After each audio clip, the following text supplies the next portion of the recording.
আজ বসে বসে দারাজ স্ক্রল করছিলাম, তখনই মুনলাইটটা সামনে আসলো। আর এর দাম দেখে তো আমি পুরাই অবাক। তো চলো আমরা খুবই সহজে এটা বানিয়ে ফেলি। প্রথমে জাদু করে বেলুন ফুলিয়ে নিলাম। এবার 12টি কার্ডবোর্ড নিয়েছি। কার্ডবোর্ডগুলোকে আমি 2 বাই 6 সেন্টিমিটার করে কেটে নিয়েছি। এখন আঠার মাধ্যমে কার্ডবোর্ডগুলোকে ডাবল করে নেব। তৈরি হয়ে গেল আমাদের 6টি কার্ডবোর্ড। এই 6টিকে এখন আমরা গ্লুগানের মাধ্যমে 3টি করে নেব। এবার ভিডিওতে দেখানো নিয়ম অনুযায়ী 3টিকে একসাথে জোড়া লাগিয়ে দিলেই আমাদের স্ট্যান্ড রেডি। এখন এটাকে আমরা ব্রাউন কালার দিয়ে কভার করে নেব। এখন আমরা লাইট বানানোর কাজ করব। বেলুনটিকে একটি কিছুর উপর টেপ দিয়ে লাগিয়ে নিব। এবার ফেভিকল এবং পানির একটি মিশ্রণ তৈরি করে নেব। এবার ভিডিওতে দেখানো নিয়ম অনুযায়ী টিস্যুগুলো একের পর এক আঠা দিয়ে লাগিয়ে নিব।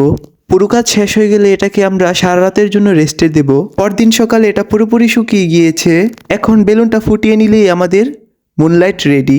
এটি হচ্ছে মুনলাইটের ফাইনাল লুক। তো এটি কেমন লাগলো সবাই জানিয়ে দিবে। ভিডিওটি ভালো লাগলে একটি লাইক করে দিও। বাই।